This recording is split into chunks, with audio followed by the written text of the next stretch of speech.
Hello friends and welcome back to our YouTube channel Study with Shipra तीरे।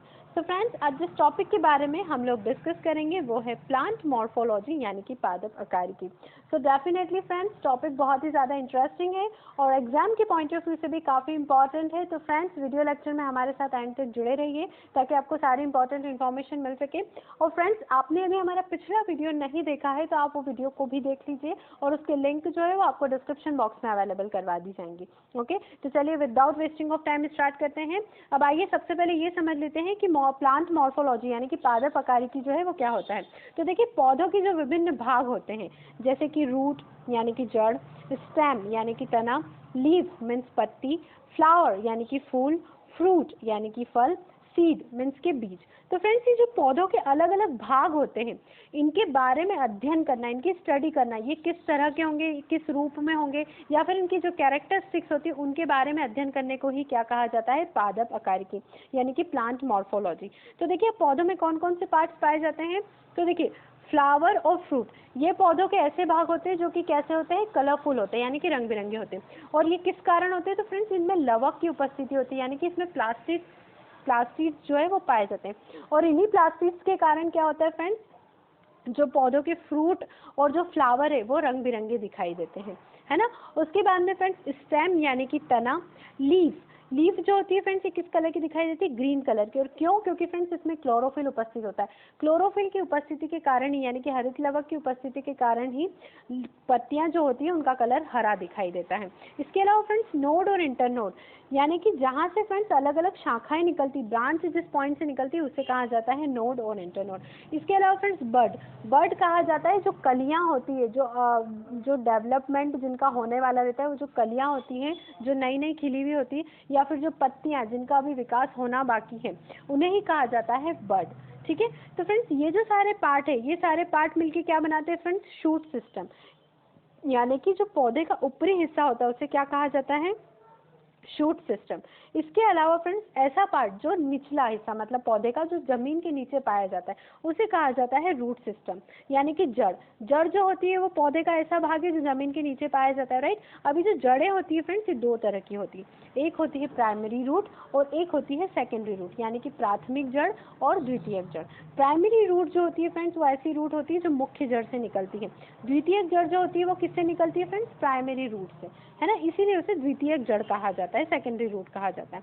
ठीक है, तो इस तरह से पौधे जो होते हैं उनके अध्ययन को कहा जाता है, पौधे के जो अलग अलग पार्ट्स होते हैं उनके अध्ययन को कहा जाता है प्लांट मॉर्फोलॉजी। और ये जो पौधे की जो पौधा होता है पूरा वो दो पार्ट्स में डिवाइड होता है, एक होता है शूट सिस्टम और एक होता है रूट सिस्टम। ओके, तो चलिए अब इनसे इंपॉर्टेंट जो क्वेश्चन है उन्हें डिस्कस कर लेते हैं।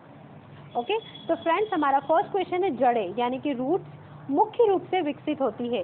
सो द ऑप्शंस आर मूलांकुर से मीन्स रेडिकल से, सेकेंड ऑप्शन है मिट्टी से, थर्ड ऑप्शन है तने यानी कि स्टेम से and the fourth option is इनमें से कोई नहीं। तो देखिए फ्रेंड्स जड़ें जो विकसित होती है वो होती है मूलांकुर से यानी कि रेडिकल से। जैसा कि फ्रेंड्स आप इमेज में भी देख सकते हैं, देखिए ये जो है ये पौधे का ऊपरी भाग है ना, और ये पौधे का निचला भाग जिसे रूट सिस्टम कहा जाता है। अभी जो जड़ें होती है किसके थ्रू विकसित होती है, तो फ्रेंड्स ये रेडिकल के थ्रू विकसित होती है यानी कि मूलांकुर के थ्रू, यानी कि बीज का वो हिस्सा जो जड़ों को विकसित करता है। ठीक है, अब देखिए फ्रेंड्स जड़ें जो होती है ये मुख्य रूप से दो तरह की होती हैं, है ना। वो कौन कौन सी होती है, एक होती है फ्रेंड्स मुसला जड़ यानी कि टैप रूट और दूसरी होती है अपस्थानिक जड़ यानी कि एडवेंटिशियस रूट। अभी जो मुसला जड़ें जो होती है, टैप रूट जो होती है क्या होती है, तो देखिए कुछ पौधे जो होते हैं फ्रेंड्स उनकी एक मुख्य केंद्रीय जड़ होती है यानी कि एक मेन जड़ होती है, मेन रूट होती है और उसी से क्या होती है फ्रेंड्स अन्य जड़ें निकलती, तो उसे ही कहा जाता है मुसला जड़ें। अब मुसला जड़ों की यदि शेप की बात करें तो फ्रेंड्स ये कैसी होती है, ये सीधी होती है बिल्कुल और मोटी भी होती है साथ में, है ना। और जैसे जैसे नीचे जाने लगते हैं तो ये घट जाती है ना, इनका जो शेप होता है, जो इनकी साइज होती है वो घटने लगती है। ठीक है, जैसे फॉर एग्जाम्पल जो गाजर और चुकंदर के जैसे पौधे जो होते हैं उनमें जो फ्रेंड्स मेन जो खाद्य पदार्थ का स्टोरेज होता है, जो आहार जमा होता है वो इन्हीं मुसला जड़ों में जमा होता है और इन्हीं को ही फ्रेंड्स जो मनुष्य और जो अन्य प्राणी होते हैं वो खोद कर खाते हैं, यानी कि गाजर और चुकंदर का जो पार्ट हम खाते हैं वो मुसला जड़ होती है। ठीक है, अभी जो मुसला जड़ें होती है फ्रेंड्स ये अधिकतर किसमें पाई जाती है, जो द्विबीजपत्री पौधे होते हैं यानी कि जो डाइकोटिलेडन प्लांट्स होते हैं उसके अंतर्गत पाई जाती है। ठीक है, अब फ्रेंड्स यदि बात करते हैं अपस्थानिक जड़ की यानी कि एडवेंटिशियस रूट की, तो देखिए ऐसी जड़ें जो मूलांकुर से विकसित होती, पर कब होती है? बीज के अंकुरण होने से पहले। जैसे ही बीज का अंकुरण हो जाता है, जर्मिनेशन ऑफ सीड हो जाता है, तो ये जो जड़ें होती है मूलांकुर से जो विकसित होती है वो बंद हो जाती है, वो नष्ट हो जाती है वहां से। उसके बाद में फ्रेंड्स मूलांकुर के अतिरिक्त ये पौधों के अन्य भाग से विकसित होती है। तो ऐसी जड़ें जो मूलांकुर के अलावा भी पौधों के अन्य भागों से विकसित होती है उन्हें क्या कहा जाता है? अपस्थानिक जड़ यानी कि एडवेंटिशियस रूट, है ना। और ये जो अपस्थानिक जड़ होती है फ्रेंड्स, ये मुख्य रूप से एक बीजपत्री पौधे जो होते हैं यानी कि जो मोनोकॉट प्लांट्स होते हैं उसके अंतर्गत पाई जाती है। ओके, तो चलिए यहाँ पे तो आपका ऑप्शन नंबर फर्स्ट जो है, जड़ें जो है वो रेडिकल से यानी कि मूलांकुर से विकसित होती है, वो करेक्ट हो जाएगा। ओके, चलिए नेक्स्ट क्वेश्चन देख लेते हैं। So friends, the next question is, निम्न में से कौन मुसला जड़ का उदाहरण है? अब देखिए फ्रेंड्स, ये जो मुसला जड़ें होती है, कुछ पौधों में क्या होता है कि मुसला जड़ों में ही खाद्य पदार्थों का संचय होता है यानी कि स्टोरेशन होता है, और इसी के कारण ये जो मुसला जड़ें होती है फ्रेंड्स, ये मोटी हो जाती है ना, उनका शेप जो है वो बहुत ज़्यादा बढ़ जाता है, मांसल हो जाती है बहुत, तो इसी के कारण इनकी आकृति भी बदल जाती है ना, इनका शेप चेंज हो जाता है, और शेप चेंज हो रहा है तो फ्रेंड्स इसीलिए इनकी आकृति के बेस पे इन्हें डिवाइड कर दिया गया, अलग अलग तरीके की मुसला जड़ें होती है, ठीक है। अब यहाँ पर अभी आपसे पूछा था कि निम्न में से कौन मुसला जड़ का एग्जाम्पल है, तो फ्रेंड्स गाजर जो होती है ये मुसला जड़ का एग्जाम्पल होती। इसके अलावा फ्रेंड्स जो शलजम होता है यानी कि टर्निप, और जो चुकंदर होता है मीन्स बीट, और जो मूली यानी कि रेडिश, ये भी फ्रेंड्स क्या है, ये सभी मुसला जड़ों के उदाहरण है। गाजर, शलजम, मूली और चुकंदर, ये सभी क्या है फ्रेंड्स? मुसला जड़ें यानी कि टैप रूट के एग्जाम्पल्स हैं। तो यहाँ पर जो आपका ऑप्शन नंबर थर्ड है, गाजर, इज ए करेक्ट ऑप्शन, ठीक है। चलिए नेक्स्ट क्वेश्चन देख लेते हैं। So the next question is, निम्न में से कौन शंकु आकार यानी कॉनिकल शेप की मुसला जड़ का उदाहरण है, यानी कॉनिकल टैप रूट का एग्जाम्पल है? तो फ्रेंड्स आपको इमेज से ही समझ में आ गया होगा कि जो गाजर है वो किस तरह की मुसला जड़ होती है, कॉनिकल शेप की। अभी मैंने आपको बताया कि मुसला जड़ें जो इनकी आकृति में चेंजेस आ जाता है जब इनमें खाद्य पदार्थों का स्टोर होता है, खाद्य पदार्थ स्टोर होते हैं, है ना। तो कॉनिकल शेप की जो मुसला जड़ है उसका एग्जाम्पल कौन है? गाजर। देखिए कॉनिकल शेप की मुसला जड़ होती क्या है, तो देखिए ऐसी जड़ें जो आधार की तरफ से तो क्या रहेगी फ्रेंड्स, मोटी रहेगी, पर जैसे जैसे नीचे की ओर बढ़ते जाते हैं वो पतली हो जाती है, तो उसे ही कहा जाता है क्या, conical tap root. So here is your first number option is correct option, की गाजर जो है वो कॉनिकल टैप रूट का एग्जाम्पल है। ओके, चलिए नेक्स्ट क्वेश्चन देख लेते हैं। So friends the next question is, निम्न में से कौन कुंभी रूपी यानी कि नेपीफॉर्म टैप रूट का एग्जाम्पल है, मुसला जड़ का एग्जाम्पल है? सो फ्रेंड्स देखिए शलजम और चुकंदर जो है ये कैसे हैं, कुंभी रूपी मुसला जड़ का एग्जाम्पल यानी कि नेपीफॉर्म टैप रूट का एग्जाम्पल, है ना। ये जो फ्रेंड्स इमेज है शलजम है और ये जो है चुकंदर है ना। अब देखिए कुंभी रूपी मुसला जड़ें क्या होती है, तो इस प्रकार की जो टैप रूट होती है इनका ऊपरी भाग जो होता है वो तो गोल होता है यानी कि अप्रोक्सीमेटली गोल होता है और फुला हुआ रहता है, ठीक है। और जैसे जैसे नीचे जाते जाते तो उनका जो भाग है वो पतला होता जाता है ना। जैसे कि आपको इमेज में भी दिख रहा है फ्रेंड्स, देखिए जो निचला भाग है वो कैसा होता जाता है, पतला होता जाता है ना। तो इस तरह से फ्रेंड्स ये जो टाइप की जो जड़ें होती है वो कैसी होती है, कुंभी रूप मुसला जड़ का एक, है ना, मुसला जड़ होती। और उसके एग्जाम्पल कौन है, तो वो है शलजम और चुकंदर यानी कि टर्निप और beet. So here is your second number option is correct option. चलिए नेक्स्ट क्वेश्चन, निम्न में से कौन सर्कुरूपी फ्यूजिफॉर्म मुसला जड़ का एग्जाम्पल है? सर्कुरूपी मीन्स फ्यूजिफॉर्म टैप रूट, ठीक है। तो फ्रेंड्स सर्कुरूपी मुसला जड़ का एग्जाम्पल है मूली यानी कि रेडिश, ठीक है। तो यहाँ पर आपका ऑप्शन नंबर फोर्थ जो है वो करेक्ट हो जाएगा। सर्कुरूपी मुसला जड़ क्या होती है फ्रेंड्स, कि इस तरीके की जो टैप रूट होती है मिडिल से क्या होती है फ्रेंड्स, फुली हुई होती है, ठीक है। और जैसे जैसे इनके शीर्ष की तरफ जाते जाते, जैसे जैसे नीचे की तरफ जाते जाते तो ये पतली होती जाती है, ठीक है। तो इस तरीके की मुसला जड़ों को क्या बोलते हैं फ्रेंड्स, फ्यूजिफॉर्म टैप रूट। तो यहाँ पर जो आपका ऑप्शन नंबर फोर्थ है मूली, जो कि कैसी मुसला जड़ का एग्जाम्पल है, फ्यूजिफॉर्म मुसला जड़ का एग्जाम्पल है, तो वो करेक्ट है। ओके, चलिए नेक्स्ट क्वेश्चन देख लेते हैं। So friends the next question is, पौधों का वह भाग जो प्रकाश की वृद्धि करता है क्या कहलाता है? तो देखिए फ्रेंड्स पौधों का वह भाग जो प्रकाश की वृद्धि करता है वो कहलाता है तना यानी कि स्टेम, है ना। तना जो है ये किसकी तरफ वृद्धि करता है फ्रेंड्स, तना जो है वो सीधा सीधा बढ़ता है, बाकी जो अदर निकलती है फ्रेंड्स ऐसे वो ब्रांचेस होती है, और इन्हीं ब्रांचेस के ऊपर क्या होते हैं फ्रेंड्स, पुष्प और जो फल है वो लगते हैं, ठीक है। तो कौन सा भाग होता है जो प्रकाश की तरफ वृद्धि करता है, तो वो होता है तना, क्योंकि फ्लावर जो है फ्रेंड्स वो तो फ्रेंड्स ब्रांचेस के ऊपर लगते हैं, राइट। और जड़ जो होती है वो तो नीचे की तरफ गति करती, पौधों का निचला हिस्सा होता है, ठीक है। तो यहाँ पर जो आपका ऑप्शन नंबर थर्ड है वो करेक्ट हो जाएगा। चलिए नेक्स्ट क्वेश्चन देख लेते हैं। नेक्स्ट क्वेश्चन है, तना निम्नलिखित में से किससे विकसित होता है? ऑप्शंस आर मूलांकुर से, प्रांकुर से, मिट्टी से और इनमें से कोई नहीं। तो देखिए फ्रेंड्स मूलांकुर से तो अपनी जो जड़ें होती है वो विकसित होती है, रूट विकसित होती है ना, रेडिकल से। तो फ्रेंड्स तना जो होता है ये प्रांकुर से विकसित होता है। प्रांकुर क्या चीज़ है? तो फ्रेंड्स प्रांकुर को इंग्लिश में बोलते हैं प्लमूल। और ये होता क्या है? तो देखिए जो हमारे बीज होते हैं, जो सीड्स होते हैं, है ना, उसका वो अगला भाग जिससे पत्तियों का, शाखाओं का और तने का निर्माण होता है, तने का अंकुरण होता है, पत्तियों शाखाओं का अंकुरण होता है, उसे ही कहा जाता है प्रांकुर यानी कि प्लमूल। देखिए जैसे कि आपको इमेज में दिख रहा है, देखिए बीज जो है उसका वो भाग जिससे रेडिकल का निर्माण होगा और जो कि जड़े को विकसित करेगी, वो तो हो गया मूलांकुर। अब बीज का वो हिस्सा जो कि किसका निर्माण करेगा? शाखाओं का, पत्तियों का, है ना, फल फूल आएंगे उसके ऊपर, तो वो भाग जो होता है वो क्या कहलाता है फ्रेंड्स? प्लमूल यानी कि प्रांकुर, है ना। अब देखिए फ्रेंड्स जर्मिनेशन ऑफ सीड क्या होता है? तो देखिए रेडिकल का निर्माण होना, प्लमूल का निर्माण होना, यानी कि बीजों के अंकुरण होने की जो प्रोसेस होती है उसे कहा जाता है जर्मिनेशन ऑफ सीड, है ना। इंग्लिश में उसे जर्मिनेशन ऑफ सीड बोलते हैं, है ना। तो यहाँ पर तो फ्रेंड्स आपसे पूछा गया था कि तना जो है वो किस भाग से विकसित होता है, तो वो होता है फ्रेंड्स प्रांकुर से यानी कि प्लमूल से, है ना। तो यहाँ पर जो आपका ऑप्शन नंबर सेकंड है वो करेक्ट हो जाएगा।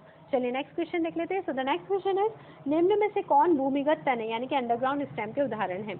अब सबसे पहले फ्रेंड्स मैं आपको भूमिगत तने का मतलब समझा देती हूँ कि क्या होता है। तो देखिए ऐसे पौधे जिनका निर्माण जो है तने के टिश्यू से निकलते हैं, मतलब ऐसे संशोधित पौधे जो तने के टिश्यू से निकलते हैं, है ना, लेकिन मिट्टी की सतह के नीचे मौजूद होते हैं, है ना। यानी कि निकलेंगे तो तने के टिश्यूज से, मतलब तने के जो ऊतक होते हैं, स्टेम टिश्यूज होते हैं, उनसे निकलते हैं, लेकिन फिर भी मिट्टी की सतह के नीचे होते हैं मौजूद, और वही पार्ट हम खाते हैं, ठीक है। तो उसे कहा जाता है फ्रेंड्स भूमिगत तने। अब यहाँ पर आपसे पूछा है कि निम्न में से कौन भूमिगत तने के उदाहरण है ना। आपके ऑप्शन से कंद यानी कि ट्यूबर, घनकंद यानी कि कॉर्म, शल्ककंद यानी कि बल्ब, प्रकंद मीन्स राइजोम, और फोर्थ ऑप्शन उपरोक्त सभी। तो फ्रेंड्स देखिए ये सभी जो है ये क्या है? ये भूमिगत तने के उदाहरण है। जैसे कि फ्रेंड्स आपको इमेज में दिख रहा है, देखिए इमेज में फ्रेंड्स आपको ये जो अंडरग्राउंड स्टेम है इसका मॉडिफिकेशन यानी कि इसका रूपांतरण बताया गया है कि जो बल्ब है उसका रूपांतरण किस रूप में हो गया फ्रेंड्स? जैसे आपको एग्जांपल दिया कि अनियन के रूप में हो गया। इसी तरह से जो कंद यानी कि जो ट्यूबर है इसका रूपांतरण आलू के रूप में हो गया, है ना। जो कॉर्न इसका रूपांतरण, इसका जो मॉडिफिकेशन है वो मॉडिफाई होकर किस रूप में बन गई? तो वो बंडा बन गई है, ठीक है। और इसी तरह से फ्रेंड्स जो प्रकंद यानी कि राइजोम जो है ये मॉडिफाई होकर क्या बन गया? तो फ्रेंड्स ये जो है ये मॉडिफाई होकर जिंजर यानी कि जो अदरक है वो बन गया। तो इस तरह से फ्रेंड्स इनका रूपांतरण आपको यहाँ पे इमेज में दिखाया गया एग्जाम्पल के थ्रू, जो कि आप इजीली समझ पाएंगे, है ना। तो ये सभी जो है ये क्या है फ्रेंड्स? ये अंडरग्राउंड स्टेम में भूमिगत तने जो कि मिट्टी में पाए जाते हैं और वही पार्ट जो है हम वो खाते हैं। तो यहाँ पर आपका ऑप्शन नंबर 4 जो है वो करेक्ट हो जाएगा। चलिए नेक्स्ट क्वेश्चन देख लेते हैं। नेक्स्ट क्वेश्चन है, निम्न में से कंद भूमिगत तने का उदाहरण कौन सा है? यानी कि जो ट्यूबर अंडरग्राउंड स्टेम है उसका उदाहरण कौन सा है? तो फ्रेंड्स देखिए इमेज देखकर ही आप समझ गएंगे कि आलू जो है ये कैसा है? ये एक तरीके का भूमिगत तने का एग्जाम्पल है, पर फिर भी किस तरीके के भूमिगत तने का? ट्यूबर, ठीक है, कंद तरीके के जो अंडरग्राउंड स्टेम है उसका एग्जाम्पल है। तो यहाँ पर जो आपका ऑप्शन नंबर फर्स्ट है वो करेक्ट हो जाएगा। ओके चलिए नेक्स्ट क्वेश्चन देख लेते हैं। नेक्स्ट क्वेश्चन है, निम्न में से कौन घनकंद भूमिगत तने का उदाहरण है? तो देखिए फ्रेंड्स बंडा और केसर ये दोनों क्या है? घनकंद भूमिगत तने का उदाहरण है, यानी कि कॉर्म अंडरग्राउंड स्टेम का। तो यहाँ पर जो आपका ऑप्शन नंबर 4 है, second and third both is a correct option. Okay चलिए नेक्स्ट क्वेश्चन देख लेते हैं। नेक्स्ट क्वेश्चन है, निम्न में से कौन शल्ककंद भूमिगत तने का उदाहरण है? शल्ककंद का मतलब होता है फ्रेंड्स बल्ब अंडरग्राउंड स्टेम का। तो देखिए फ्रेंड्स इमेज देखकर ही आप समझ गए होंगे कि प्याज जो है ये कैसा है फ्रेंड्स? ये एक तरीके का तना है ना। तने वाला पार्ट है जो हम खाते हैं, जो कि मिट्टी में पाया जाता है ना। और ये जो है फ्रेंड्स ये कैसा भूमिगत तना है? तो शल्ककंद तरीके का, यानी कि बल्ब अंडरग्राउंड स्टेम है। तो यहाँ पर जो आपका ऑप्शन नंबर 4 है is a correct option. Okay चलिए नेक्स्ट क्वेश्चन देख लेते हैं। So the next question is, निम्न में से कौन प्रकंद भूमिगत तने का उदाहरण है? यानी कि राइजोम अंडरग्राउंड स्टेम का। तो देखिए फ्रेंड्स हल्दी और अदरक ये दोनों ही क्या है? ये प्रकंद भूमिगत तने हैं, है ना। जो हल्दी और अदरक होता है फ्रेंड्स ये कैसे है? ये राइजोम अंडरग्राउंड स्टेम होती है। ओके तो यहाँ पर जो आपका ऑप्शन नंबर 4 है यानी कि 1 and 2 both is a correct option. चलिए नेक्स्ट क्वेश्चन देख लेते हैं। नेक्स्ट क्वेश्चन है, निम्न में से कौन पौधों का जनन अंग यानी कि रिप्रोडक्टिव ऑर्गन होता है? आपके ऑप्शन से जड़ यानी कि रूट, पत्ती मीन्स लीव, पुष्प यानी कि फ्लावर, और फोर्थ है तना यानी कि स्टेम। तो देखिए फ्रेंड्स पौधों का जो जनन अंग होता है वो होता है पुष्प। यानी कि फ्लावर। अब देखिए ये जो फ्लावर होते हैं फ्रेंड्स, इसमें अलग अलग पार्ट्स पाए जाते हैं। वो क्या होते हैं? तो एक तो होता है फ्रेंड्स पेडिकल। ये जो पेडिकल होता है फ्रेंड्स, ये फ्लावर के अंदर नहीं होता है, बाहर की तरफ जो डंडी होती है ना उसकी, उसे कहा जाता है। ठीक है, तो पेडिकल का मतलब तो डंडी हो गया फ्लावर की। इसके अलावा फ्रेंड्स फ्लावर के अंदर कौन कौन से पार्ट्स पाए जाते हैं? तो देखिए एक होता है कैलिक्स, है ना, जिसे हिंदी में फ्रेंड्स बाह्य दलपुंज कहा जाता है। एक होता है कोरोला, जिसे हिंदी में कहा जाता है दलपुंज। एक होता है फ्रेंड्स जायांग यानी कि गाइनोशियम, और एक होता है फ्रेंड्स पुमंग यानी कि एंडोशियम। तो फ्रेंड्स ये जो सारे पार्ट्स होते हैं फ्लावर के अंतर्गत पाए जाते हैं, है ना। कौन कौन से? कैलिक्स, कोरोला, गाइनोशियम और एंड्रोशियम, है ना। तो यहाँ पर फ्रेंड्स आपसे जनन अंग के बारे में पूछा था कि पौधे का जो जनन अंग होता है वो कौन सा होता है? तो वो होता है पुष्प यानी कि flower. So here is your third number option is correct option. चलिए नेक्स्ट क्वेश्चन देख लेते हैं। तो फ्रेंड्स आपका नेक्स्ट क्वेश्चन है, पुष्प में पाए जाने वाले नर जननांग को क्या कहा जाता है? कि पुष्प में जो नर जननांग होता है वो कौन सा होता है? तो फ्रेंड्स वो होता है एंड्रोशियम यानी कि पुमंग। अब देखिए फ्रेंड्स ये जो एंड्रोशियम जो पुमंग होता है, इसमें क्या होता है? एक से ज़्यादा पुकेसर पाए जाते हैं। ये फ्रेंड्स ये वाला जो पार्ट है ये होता है आपका पुमंग यानी कि एंड्रोशियम, ठीक है, जो पुष्प में पाया जाता है। और इसी पुष्प के अंदर क्या, पुमंग के अंदर क्या होते हैं फ्रेंड्स? एक से ज़्यादा पुकेसर यानी कि स्टेमन्स पाए जाते हैं। और इन्हीं स्टेमन्स के अंदर क्या पाया जाता है फ्रेंड्स? परागकण यानी कि पॉलन ग्रेन्स। इसके अलावा फ्रेंड्स उन्हीं पॉलन ग्रेन्स के अंदर क्या पाए जाते हैं? परागकोश यानी कि एंथर। और इसके अलावा फ्रेंड्स ये जो आपको यहाँ पर ग्रीन कलर का जो पार्ट दिख रहा है इसे बोला जाता है फिलामेंट, ठीक है। तो यहाँ पर फ्रेंड्स पुष्प का जो नर जननांग होता है वो कौन सा होता है? तो वो होता है फ्रेंड्स पुमंग यानी कि androecium. So here is your second number option is correct option. चलिए नेक्स्ट क्वेश्चन देख लेते हैं। So the next question is, पुष्प में पाए जाने वाले मादा जननांग को क्या कहा जाता है? अब मादा जननांग जो पुष्प में पाया जाता है वो क्या होता है? तो वो होता है फ्रेंड्स जायांग यानी कि गाइनोशियम, है ना। अब देखिए फ्रेंड्स ये जो जायांग होते हैं इसमें पाए जाते हैं अंडक, जिसे कहा जाता है कार्पल। अब इस कार्पल में भी 3 भाग होते हैं। इस कार्पल के भी वो कौन कौन से होते हैं? एक होता है फ्रेंड्स ओवेरी, है ना, जो ये वाला पार्ट होता है जिसे अंडाशय कहा जाता है, ठीक है। उसके बाद में फ्रेंड्स सेकंड होता है स्टाइल, जिसे वर्तिका कहा जाता है हिंदी में। और थर्ड होता है स्टिग्मा, ये जो सबसे ऊपर वाला पार्ट है इसे कहा जाता है वर्तिकाग्र, ठीक है। आप फ्रेंड्स इमेज में देख सकते हैं सारे पार्ट्स को कि कौन कौन से पार्ट्स की बात हो रही है। ये फ्रेंड्स ओवेरी होती है, ये स्टाइल होता है, और ये जो सबसे ऊपर का पार्ट होता है ये होता है स्टिग्मा यानी कि वर्तिकाग्र, ठीक है। और ये जो पुष्प का जनन अंग होता है, जो मादा जनन अंग है, वो उसे क्या कहा जाता है? जायांग। ये पूरा मिलके ही फ्रेंड्स क्या होता है? ये जायांग के अंतर्गत आता है ना। अंडक के, जिसे जो जायांग जो होता है उसमें कार्पल पाया जाता है जिसे अंडक कहा जाता है, ठीक है। तो यहाँ पर जो आपका ऑप्शन नंबर फर्स्ट है वो करेक्ट हो जाएगा। चलिए नेक्स्ट क्वेश्चन देख लेते हैं। नेक्स्ट क्वेश्चन है, परागण की क्रिया यानी कि पॉलिनेशन के फलस्वरूप क्या होता है? जो पॉलिनेशन की जो प्रोसेस होती है उसके फलस्वरूप क्या होता है? तो देखिए फ्रेंड्स आपके ऑप्शन से परागकण पराग कोश से निकलकर अंडक के वर्तिकाग्र पर पहुंचते हैं, यानी कि जो पॉलन ग्रेन्स है वो एंथर से निकलकर जो कार्पल होता है उसके स्टिग्मा पर पहुंचते हैं, या फिर नए पुष्प का निर्माण होता है, या फिर पुष्प मुरझा जाते हैं, या फिर एक नर युग्मक एक अंड कोशिका से संयोजन करता है। तो देखिए फ्रेंड्स पॉलिनेशन की प्रोसेस में क्या होता है, जैसे कि फ्रेंड्स आप इमेज में भी देख सकते हैं कि जो पॉलन ग्रेन्स होते हैं यानी कि जो पराग कण जो होते हैं, है ना, ये क्या होते हैं? जो कि एक से ज़्यादा होते हैं, ठीक है। अब ये जो है फ्रेंड्स क्या होते हैं? पॉलिनेटर यानी कि जो इंसेक्ट्स होते हैं उनके थ्रू फ्रेंड्स पुष्प के वर्तिकाग्र यानी कि जो स्टिग्मा होता है ना, जो कि जो कार्पल का एक पार्ट होता है ना, जो कि मादा जननांग है, ठीक है, उसके स्टिग्मा पर यानी कि वर्तिकाग्र में पहुंच जाते हैं, उसके ऊपरी हिस्से पर। तो ये जो प्रोसेस होती है इसे कहा जाता है परागकण यानी कि पॉलिनेशन की प्रोसेस। तो यहाँ पर जो आपका ऑप्शन नंबर फर्स्ट है वो करेक्ट हो जाएगा, है ना, कि जो परागकण होता है उनका पराग कोश से निकलकर यानी कि एंथर से निकलकर वर्तिकाग्र पे पहुंचना, उसे ही कहा जाता है परागकण। अब इसके अलावा फ्रेंड्स एक और प्रोसेस होती है जो इसके बाद होती है, उसे कहा जाता है फर्टिलाइजेशन यानी कि निषेचन।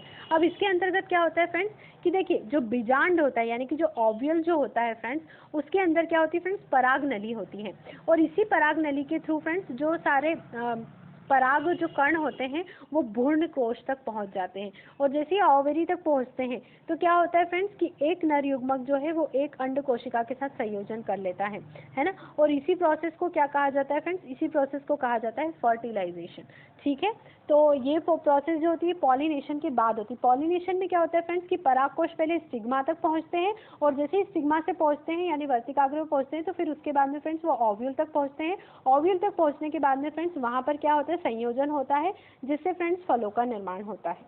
ठीक है, तो यहाँ पर जो आपका ऑप्शन नंबर फर्स्ट है, क्योंकि आपसे पॉलिनेशन के प्रोसेस के बारे में पूछा था, तो option number first is the correct option. चलिए नेक्स्ट क्वेश्चन देख लेते हैं। नेक्स्ट क्वेश्चन है आवृत्त बीजी पौधों में किस तरीके का निषेचन होता है ना, यानी कि एंजियोस्पर्म जो प्लांट्स होते हैं उसमें किस तरीके का फर्टिलाइजेशन होता है। तो फ्रेंड्स एंजियोस्पर्म जो प्लांट्स होते हैं उसमें होता है त्रिक संलयन यानी कि ट्रिपल फ्यूजन। बाकी के जो अदर क्लास के जो प्लांट्स होते हैं उनमें द्विसंलयन यानी कि डबल फ्यूजन होता है। तो आवृत्त बीजी पौधों में कैसा निषेचन होता है, त्रिक संलयन। तो यहाँ पर जो आपका ऑप्शन नंबर सेकेंड है वो करेक्ट हो जाएगा। ओके, चलिए नेक्स्ट क्वेश्चन देख लेते हैं। अनिषेक फलन यानी कि पार्थेनोकार्पी के फलस्वरूप उत्पन्न फल कैसे होते हैं। देखिए अनिषेक फलन जो एक प्रोसेस होती है, आप सबसे पहले वो समझ लीजिए कि ये प्रोसेस क्या होती है। तो देखिए कुछ पौधे फ्रेंड्स उसमें क्या होता है कि बिना फर्टिलाइजेशन की प्रोसेस हुए ही अंडाशय से फल बन जाता है ना, जो ओवेरीज होती है उनसे फल बन जाता है। तो इस प्रकार बिना निषेचन हुए ही फल का विकास हो जाता है, तो इसे ही कहा जाता है फ्रेंड्स अनिषेक फलन, अनिषेक फलन की क्रिया, है ना। तो इससे जो उत्पन्न फल होते हैं वो कैसे होते हैं, तो वो होते हैं फ्रेंड्स बीज रहित यानी कि सीडलेस, उसमें बीज नहीं पाए जाते हैं। यहाँ पे फ्रेंड्स आपको जितने भी फल दिख रहे हैं इनके अंदर बीज होते हैं, पर फ्रेंड्स यहाँ पे फ्रेंड्स ये उस अवस्था की इमेज आपको दे रखी जब ये पार्थेनोकार्पी की प्रोसेस इसके अंतर्गत हो गई। यानी कि एप्पल देखिए इसमें बीज नहीं दिख रहे हैं, यानी कि ये अनिषेक फल हो गया, यानी कि बीज रहित फल हो गया। ठीक है, इसके अलावा फ्रेंड्स कुछ और दूसरे भी फल होते हैं, लाइक केला हो गया, नारंगी हो गई, पपीता हो गया, अंगूर हो गया, अनार हो गया। इनके अंदर भी फ्रेंड्स क्या होता है, पार्थेनोकार्पी की जो क्रिया होती है वो हो जाती है ना। यानी कभी कभी क्या होते हैं फ्रेंड्स, ये जो फल है ये बीज रहित भी हो जाते हैं, इनमें बीज नहीं पाए जाते और बिना बीज के ही इनका निर्माण हो जाता है। ठीक है, तो यहाँ पर फ्रेंड्स आपका ऑप्शन नंबर थर्ड है वो करेक्ट हो जाएगा कि अनिषेक फलन के फलस्वरूप जो फल उत्पन्न होते हैं वो कैसे होते हैं, सीडलेस यानी कि बीज रहित। सो here is your third number option is correct option. Okay, चलिए नेक्स्ट क्वेश्चन देख लेते हैं। नेक्स्ट क्वेश्चन है फलों का निर्माण किसके द्वारा होता है। तो फ्रेंड्स मैंने अभी आपको बताया कि जो फलों का निर्माण होता है वो किसके थ्रू होता है, ओवेरीज के थ्रू, यानी कि जो अंडाशय होता है उसके थ्रू। तो यहाँ पर जो आपका ऑप्शन नंबर फर्स्ट है वो करेक्ट हो जाएगा। ओके, चलिए नेक्स्ट क्वेश्चन देख लेते हैं। सो फ्रेंड्स आपका नेक्स्ट क्वेश्चन है निम्न में से कौन सा फल पुंज फल का उदाहरण है। फ्रेंड्स आप इमेज देखकर ही समझ गए होंगे कि पुंज फल का उदाहरण कौन है, स्ट्रॉबेरी। पुंज फल का मतलब होता है फ्रेंड्स, इसे इंग्लिश में कहा जाता है एग्रीगेट फ्रूट, और फ्रेंड्स ऐसे फल जो सेम फ्लावर से जनरेट हो जाते हैं उन्हें कहा जाता है पुंज फल। तो यहाँ पर जो स्ट्रॉबेरी है वो कैसा फल है फ्रेंड्स, पुंज फल का एग्जाम्पल है। इसके अलावा फ्रेंड्स जो अमरूद है, केले हैं, ये सिंपल फल के अंतर्गत आते हैं यानी सरल फल है। इसके अलावा फ्रेंड्स जो कटहल और जो शहतूत होते हैं ये कैसे होते हैं, संग्रहित फल के एग्जाम्पल यानी कि कंपोजिट फ्रूट के उदाहरण होते हैं। ठीक है, अब ये जो यहाँ पर जो आपका ऑप्शन नंबर सेकंड है स्ट्रॉबेरी, जो कि यहाँ पे बहुत ज़्यादा टेस्टी दिख रही है पर हम खा नहीं सकते हैं, तो वो करेक्ट हो जाएगा। ठीक है, okay. So friends thank you so much, आपने वीडियो को एंड तक देखा उसके लिए आपका बहुत बहुत धन्यवाद। और फ्रेंड्स यदि आपने वीडियो को एंड तक देखा है तो आपको वीडियो पसंद भी आया होगा, तो फ्रेंड्स इसे लाइक करना ना भूलिए, लाइक करने में बिल्कुल भी कंजूसी ना करिया करिए। और उसके बाद में फ्रेंड्स आपको लाइक आपने किया है तो इसे ज़्यादा से ज़्यादा लोगों के साथ शेयर करिए, अपने दोस्तों के साथ शेयर करिए ताकि उन्हें ये सारी इंपॉर्टेंट इन्फॉर्मेशन मिल सके। और फ्रेंड्स कमेंट करके हमें कमेंट सेक्शन में ज़रूर बताइए कि आपको वीडियो कैसा लगा। यदि आपको वीडियो लेक्चर से रिलेटेड कोई भी डाउट है, कोई क्वेरी है, तो आप हमें बता सकते हैं, आपको डेफिनेटली उसका आंसर किया जाएगा। और इसके अलावा फ्रेंड्स आप चाहते हैं कि हम किसी टॉपिक को लेकर वीडियो बनाएं तो फ्रेंड्स वो वीडियो भी आपको प्रोवाइड करा दी जाएगी। और फ्रेंड्स अभी तक यदि आपने हमारे चैनल शिप्रा तिरे को सब्सक्राइब नहीं किया है तो फ्रेंड्स प्लीज़ हमारे चैनल शिप्रा तिरे को सब्सक्राइब करिए, because your appreciation is our satisfaction. तो फ्रेंड्स मिलते हैं ऐसी अगली इंटरेस्टिंग वीडियो में, जब तक के लिए जय श्री महाकाल।